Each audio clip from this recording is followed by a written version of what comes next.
parce que am nañu jàpp ni jënd ay oto jox ko député yi du xëy na farata ci jamono ji ñu toll. am nañu jàpp yi tamit ne comme ñoom ay ndawi askan bi lañ dañu war di dugg ci biir askan bi di leen nemmeeku di xool lan moo nekk seen i tawat ñu mën di ko waxtaanee assemblée nationale di ko mën di jébbal kilifa yi c'est normal ñu am ay outils de travail bokk na ci outils yooyu noonu mooy oto boo xam te ni dina faciliter seen i déplacement. oto yooyu amatul woon parce que tout simplement am na leneen loo xam te ni moom moo remplacé woon oto yi mooy ay indemnité de transport yu toll woon ci 900 000 francs CFA bu ñuy jox député bi weer bu nekk moom lay jël ngir assurer ci li nga xam te moom moo nekk transport am. le président de l'Assemblée nationale El Malick Ndiaye ci discours bu mu def mu gis ni moom am na ay privilèges yoo xam te am na ko en tant que président de l'Assemblée nationale jaaduwul mu ñëw di gis ay collègue député am ñoom ñuy wàcc ci ay taxi wala ñuy wàcc ci ay moto pour ñëw di def ci seen liggéey. beneen bi mooy comme 900 000 lañ leen doon jox indemnité de transport léegi nañu jël xaalis boobu noonu ñu jëndal leen ci ay oto jox leen ko mais bu seen mandat jeexee dañu fiy bàyyiwaat oto yi assemblée nationale moo koy moom beneen législature bu ñëwee député yooyu noonu dañuy utiliser waat les mêmes véhicules loolu mooy yi nga xam te waxoon nañ mais polémique bi fi mu nekk mooy coût oto yi parce que jàpp nañ ni oto yi am na ñu ne 50 millions lañ ko war a jënde donc loolu ñu ne pour un pays boo xam te ni gouvernement bi dafa woote ni nañu serrer la ceinture dañu woote ni dañu bëgg réduire le train de vie de l'État parce que situation économique bi ñu fekk réew mi dafa jéggi dayoo dafa metti lool donc war nañu def des efforts yi nag dafay commencer ci kaw mooy assemblée nationale ñu wàññi train de vie bi primature ñu wàññi train de vie bi présidence ñu wàññi train de vie bi donc problème bi mooy nit ñi gis nañu ni jënd des voitures yoo xam te ni jar na 50 millions de francs CFA àndul ak wàññi train de vie bu assemblée nationale àndul ak un discours boo xam te da ngay woo nit ñi pour ñu serrer la ceinture àndul ak discours boo xam te da ngay wax ni Sénégal dafa nekk dans une situation économique boo xam te ni dafa metti problème bi nag man bi ma ci gis mooy y a un vrai problème de communication parce que lu mel nii bu amee le président de l'Assemblée nationale def na sa déclaration et puis il dit j'assume assumer na bëgg a jëndal député ay oto forcément dafay am parce que boo demee bay sentir la nécessité de dire que tu assumes mooy parce que am na ñoo xam te ni bokkuñu ak yow gis-gis donc là il y a une communication à mettre en place naka ngay convaincre bu fekkente ni yow jàpp nga ni lii nécessité la mënuñ ko ñàkk def et puis jàpp nga ni moom moo gën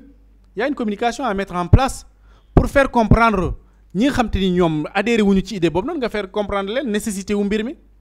cette communication là ça va concerner tout le gouvernement ça va concerner tous ceux qui sont de Pastef parce que ñi nga xam te ñoom ñoo ci bokk idée boobu ñoom ñoo war a convaincre les autres mais mënul am lu mel noonu muy jur coow après ku ci nekk rek génn waxe ci lu mu la neexee y a un problème pour man il faut justifier l'acte la nécessité il faut que nga mën ko justifier par nit ki nga xam ne c'est nécessaire entre jox leen 900 000 francs CFA par weer ak jëndal leen oto et puis ban oto ci ban njëg lan moo gën a nekk priorité lan moo gën a nekk nécessité il faut que nga justifier lool doo toog rek wax assumer rek yem ci mais da ngay justifier t'as besoin d'expliquer aux gens pour que ñu comprendre t'as besoin de convaincre parce que bu nekkee benn nit kese moom moo ci àndul t'as besoin de convaincre cette personne là et puis nga am une communication nag bien organisée li ngay wax parce que gis nga Sénégal ak ndombol tànk boo mën di am ñëpp ay nawle lañ fii nii Sénégal loo fi nekk Sénégalais yi ñoom ñoo la ko def xëy na nit nommé la nga sante ko gërëm ko wala genre demee noonu mais surtout koo xam te dañ la élire peuple sénégalais moo la élire Ismaïla amul benn entreprise boo xam ne papaam moo ko moom wala yaayam moo ko moom wala famille moo ko moom mu am ci sañ-sañ jël la nommé la ci entreprise boobu noonu bokkul ak poste boo xamante nii da nga dem dagaan baatu sénégalais yi des millions de sénégalais ànd ak yow fal la jox la responsabilité boobu noonu donc là y a un discours à tenir y a un respect à avoir boo xamante ni dafa war a nekk vis-à-vis des sénégalais yi nga xam te ñoom ñoo la fal même vis-à-vis des sénégalais yi nga xam te faluñu la parce que bépp acte boo posé sur le plan politique dafay impacter tous les sénégalais man je condamne fermement le discours de Cheikh Thioro Mbacké par exemple dire que ni 90% de ñi attaqué El Malick Ndiaye ci décision bi mu jël dàll moo leen gën pour man dàllu kenn gënul benn nit déjà c'est pas une comparaison dàllu nit moo gën diw c'est pas une comparaison normale et puis dañuy wax ni Sénégal dañoo toll woon foo xam te ni ci discours da nga gis ay nit ñoo xam te demoon nañ ba respecté tuñu sénégalais yi jàpp nañ ni ñoo gën a kawe sénégalais yi parce que yëgoon nañ seen bopp nguur toll woon na leen foo xam te ne nii pour ñoom lu ñu yóotu jot ko pour ñoom lu ñu bëgg am ko fàtte nañu sax ni yàlla mi leen jox nguur gi ci sénégalais yi la ko jaarale te bu leen ko dee xañ ci sénégalais yi la koy jaarale waat fàtte woon nañu loolu mais un an après y a des discours yoo xam te peut-être mën nga jàppe des écarts de langage ay lapsus wala ay yu demee noonu mais quand ça se répète dafay commencer tey xel faaw ñu modérer la communication faaw ñu organiser la communication am na wax yoo xamante nii dama ci gis ku ci def benn commentaire boo xam ne dafa am solo mu ne fii am na fi kilifa yoo xamante ni demoon nañ ba xañ leen kàddu ci pénc yi ñu bokk fi ñu bokk dem nañ ba xañ leen fa kàddu parce que tout simplement Pastef la ñu bokkoon Sénégalais yi ñoo dem ba joxaat leen kàddu ci seenu njabootu bopp ba bu xew-xew amatee dañ leen di xaar bu ñu ëgseegut bu ñuy wax dañ leen di déglu loolu noonu xeex sur le plan politique moo leen ko may te yàlla ci askanu ci Sénégalais yi la ko jaarale au-delà de même poste de responsabilité beneen bi ñu leen dénk foofu la ko jaarale donc bu ñu demee ba bëgg a fàtte loolu yëpp ba am bëgg a am benn wax boo xam te dañ koy wax pour man war nañ gën a mën a dal war nañ mën a gën a modérer bu fekkente ni lii ni nécessité la bu fekkente ni moo gën ñu di leen jox indemnité saa yi nañ ko expliquer Sénégalais yi ñu comprendre ko ci anam boo xam te ni moo gën a leer mais on n'a pas besoin de kuy fëgg dënn maa ko def dama koy assumer non non nekkuñ ci foofu noonu on est dans un pays démocratique où tout se discute lépp dañ koy waxtaane lépp dañ koy pencoo beneen bi mooy faral diw wala jàppal tànk diw warta tax ngay offensé kenn am na discours yoo xam ne bu xesee ba jàll na et puis mënuloo wax tey ni projet bii nii daj naa ci boo demee bay wax rek daj naa ci nàngam wala diw daj na ci nàngam et ki dee nag ki dee moom lan lay wax est-ce que daj nga ci lu ci ki dee dajul ki ñu amputé cëram ki benn bëtam gisatul ki ñu dóor bal nga xam te mu ngi ci biir yaramam ba léegi génneegu ko te amul benn poste de responsabilité nommé wuñ ko dara faluñu ko dara moom mu ngi ak ay sëkkalem xamul sax ndax dina wér wala dina dee est-ce que daj nga ci lu ci kooku dajul au moins yow am nga nguur yaa ngi nguuru mais il faut que bu ñu fàtte saa yi gis nga Wolof Njaay li muy lépp naan ku fàtte li la fal li la folli dina la bett saa yi bu ñu àgg foofu noonu ce serait très regrettable ñu àgg ci situation boobu noonu Sénégal fii nii xeex la boo xamante ni ay nit ñoo ko bokk xeexandoo ko ba si ci benn niveau bi nañu ko àndaat rek di waxtaane lépp bañ a dugg ci discours yoo xamante ni dafay jur des frustrations wala dafay jur des incompréhensions ci ñenn ñi nañu waxtaane lépp parce que lépp xej na ci biir penc bu ñu ko waxtaanee dinañu juboo da nga jël décision yow la ñu fal pouvoir décisionnel boobu noonu yow la appartenir mais tu as le droit de consulter le peuple nag boo demee ba gis nga xam ni cette décision est impopulaire pour man benn nit mënta am dëgg sur des millions de Sénégalais et puis loo xamante ni situation économique bi ñu nekk mënu ko justifier mais si tu as des arguments yoo xamante ni war na mën a wone ni lii dëgg la nga teg ko sur la table moo gën. lépp nañu ko waxtaanee buri par rapport ak ndax dañuy jënd oto jox leen wala dañuy wéyal indemnité yi ñu leen daan jox 900000 mois weer bu jot ndax loolee tamit du juraat ay koppar yu takku buñ ko calculer ci juróomi at yi nga xamante ni moom la ñu war a doxal. waaw xam nga affaire bi ñaar daf ci am benn bi mooy assemblée bu bees bi ñëw continuer ak ni ñu doon continuer rek coow du jib ba du tàkk et puis les choses vont continuer comme ni mu doon demee mais y a une manière. parce que ñaar laa ci comp parce que boo xoolee li El Malick def mais boo ko comparé ak li doon am assemblée nationale mooy gagnant ñu bàyyi ni mu meloon ku nekk di recevoir 900000 et puis kenn du coow affaire dafay continuer kon tey coow bi du am gars dañu continuer di percevoir seen i 900000 coow du am ñu continuer comme ça mais ñu ne noonu 900000 yi dañ koy nangu jënd ci des véhicules boo xoolee le gagnant mooy assemblée nationale parce que après véhicules yi assemblée nationale moo koy moom kon député yi ñooy perdant. mais problème bi fu mu nekk mooy problème de communication la foofu de c'est que damay rejoindre Seck foofu problème de communication la peut-être nit ñi dès le début comprendre leen que noonu li ñu retenir ci discours bi surtout avec la première sortie bi nga xam ni le président de l'Assemblée nationale El Malick justifié na ko après intervention bi mu def sur Walf TV leeral na ko li mu bëggoon wax le fond de sa pensée par rapport ak j'assume fi mu ko doon waxee que nee na li tax mu ne j'assume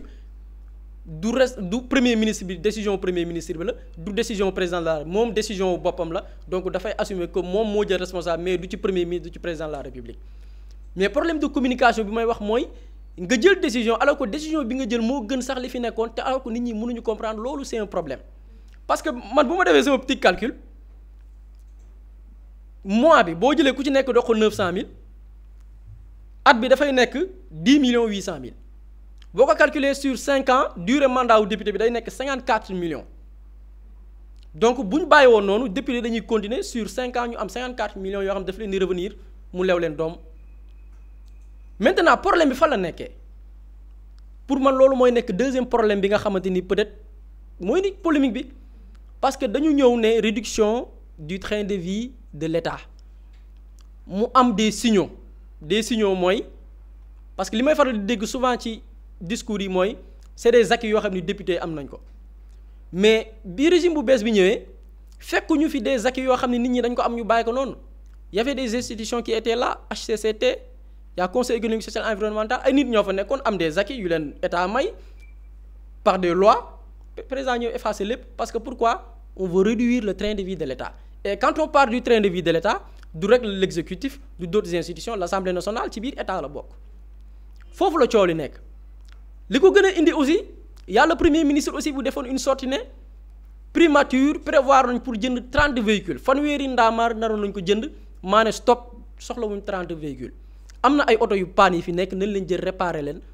mu continuer di servir donc loolu c'est des signaux yoo xam ne état bi daf ko joxe woon loolu moo indi polémique assemblée nationale bi parce que gis nañ le président de la république Bassirou Diomaye Faye supprimer des institutions pour yaxanal xaalisu réew mi gis nañ le premier ministre mu waroon jënd 30 véhicules ne déedéet nañu réparer véhicules yi fi nekk nit ñi continuer di ko dawal donc même actes yooyu lañ doon xaar assemblée nationale loolu moo indi coow li mais man personnellement dama gëm ni député war na am oto mais gis nga pour s'inscrire dans une dynamique de réduire le train de vie de l'État nan la ñu waroon def c'est pas parce que député am nañ des acquis qu'il faut préserver ces acquis mën na nekk des acquis yoo xam ne c'est des acquis illégaux am na yoo xam ne Macky Sall moo ko fi teg régime bi ñëw donn ko mais du lu baax mais nañ ko jooyanti man je préfère dans la dynamique de réduction du train de vie de l'État j'ai fait le calcul on parle année bi 2 millions 800 année bi 10 millions 800 mille la at 5 ans mandat 5 ans bi mu nekk 54 millions donc véhicule bi au lieu que ñu jënd oto bu 54 millions nañ jënd oto buy jar 30 millions automatiquement tu fais des économies député bu nekk ñu jël ci moom 24 millions yoo xamante ne nii day dem ci état pour man coow li yëpp du am wàññi nañ le train de vie de l'État te kenn du ko dindi parce que oto 30 millions da ngay am oto bu baax ah 30 millions t'as une voiture neuve oto bu bees tax oto bu dëgër li gars yi naan xeeru géej oto xeeru géej ngay am bu dëgër wow koŋ 30 millions t'as une bonne voiture et je pense que tey mënoon nañ relever ou bien supprimer doute yi am polémique bi ñu lever ko vraiment coow du am mais peut-être fi problème yi nekk mooy on a vu une politique de réduire le train de vie de l'État au niveau de la présidence on a vu des politiques ou bien des actes qui ont été posés par le premier ministre au niveau de la primature nit ñi même chose lañ doon xaar assemblée nationale te ni ñu ko doon régler man je suis pour député yi am oto c'est des représentants du peuple dañu war am oto parce que ñàkk a xam liggéey bi ñuy def surtout avec législature bu bees bi moi je vois des députés qui font vraiment liggéey bu extraordinaire tooguñ fi ñu toog rek dem assemblée toog di nelaw dañuy wër ci dëkk bi di dem di saafoonteeg nit ñi di dugg ci village yi di wër nit ñi di leen solliciter ci ay entreprises yu nekk seen i dëkk di fa am ay problème ñu taal seen i oto di fa dem ñooñu dañu war am oto mais fan la cooli nan lañ ko mënoon lever coow bañ am ok dañ leen wutal ay oto mais bu ñu xoolee li ñu daan am ñoom député yi 54 millions la ci 5 ans mandat yi léegi nañ leen jëndal ay oto wu 30 millions t'as réduit le train de vie de l'État réduire nga coow du am mais malheureusement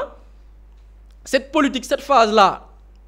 raté nañ ko et puis mu amat beneen phase bu ci tegu muy manque de communication